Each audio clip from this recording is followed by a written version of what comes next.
The Prime Minister was poised to respond to a question by Chorangani MP Joshua Kutuni on the country's level of preparedness ahead of the forthcoming general election that will be the most complex in Kenya's history.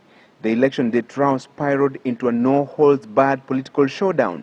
Can the Prime Minister give the real government position about the election date so that it ends this anxiety? Sections of the government prefer the March elections. The sections who prefer December elections, like myself. The electoral body IEBC has settled on March 4th, 2013 as the election date, following an advisory opinion rendered by the Constitutional Court. A ruling of the court does not stop us from thinking, and therefore as a thinking Kenyan, I disagree with it totally. This matter is already being contested in court.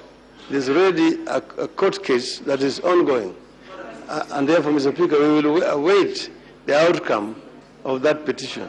But debate on the matter turned combative when the Prime Minister was challenged to state the government's position on the election date. The question is, what is the government position on the date of the election? Not your opinion, not anybody's opinion. Mr. Speaker, I have a right to answer questions the way I want to answer it. Mr. Speaker, unless the honourable member want to answer. Order. You have put on record a very dangerous statement. Members of the front bench who are led by you in the House have a right to give accurate information to the House, not to answer the way they want. How can the government then claim to have any roadmap that has no date on when the elections will be held? How are they planning? Mr. Speaker, I think the Prime Minister should take the business of this House seriously. First, Mr. Speaker, I say that the court made a ruling, and we respect that ruling. And that, Mr. Speaker, is what the President has gone by. Mr. Speaker should even have added that, Mr. Speaker, that was also adopted by the Cabinet. So, Mr. Speaker, if you want official government position, that is the official government position.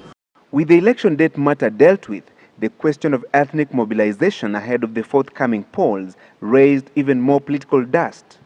I want the Prime Minister to confirm to the nation that he is the father and the architect of ethnic balkanization and mobilization in this country, starting with the region that he comes from 15 years ago. Is it in order for the Honorable Duale, in a bid to ask the Prime Minister a question, to cast aspersions on the character and personality of the Prime Minister by saying that is the architect? Order, member for question.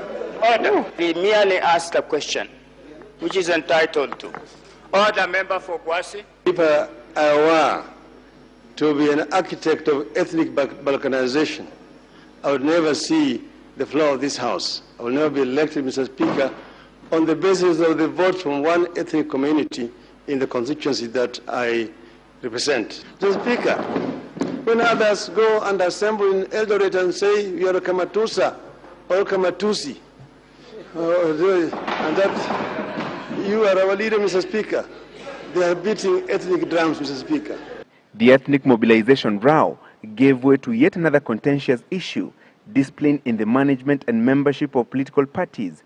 The Prime Minister maintained that political parties should be driven by ideologies and not tribal affiliation. I do not know whether the Prime Minister was listening to himself,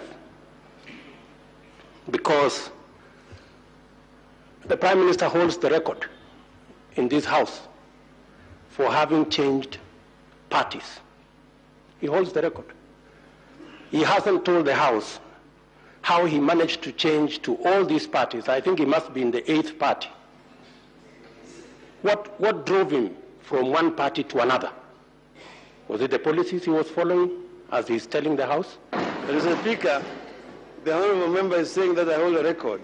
I have changed political parties 4 times, because NAC was not a political party as such. We were only an LDP. Mr. Speaker, KANU, ODM, UDM, and URP are 4. He himself, Mr. Speaker, has changed parties 4 times like myself.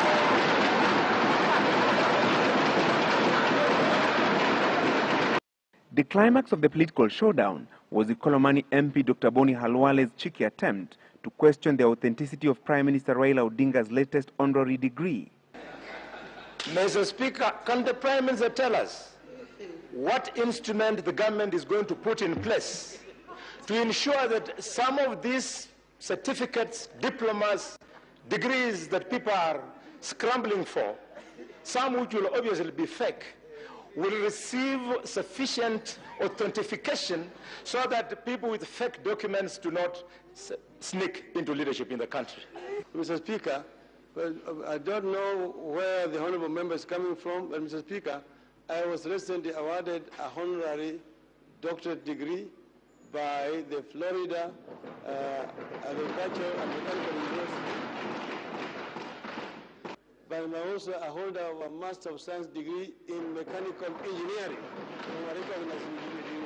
The showdown was yet another reminder to Kenyans of the high voltage politics expected as the race to succeed President Mwai Kibaki gathers momentum. Francis Gashuri, Citizen Live at 9.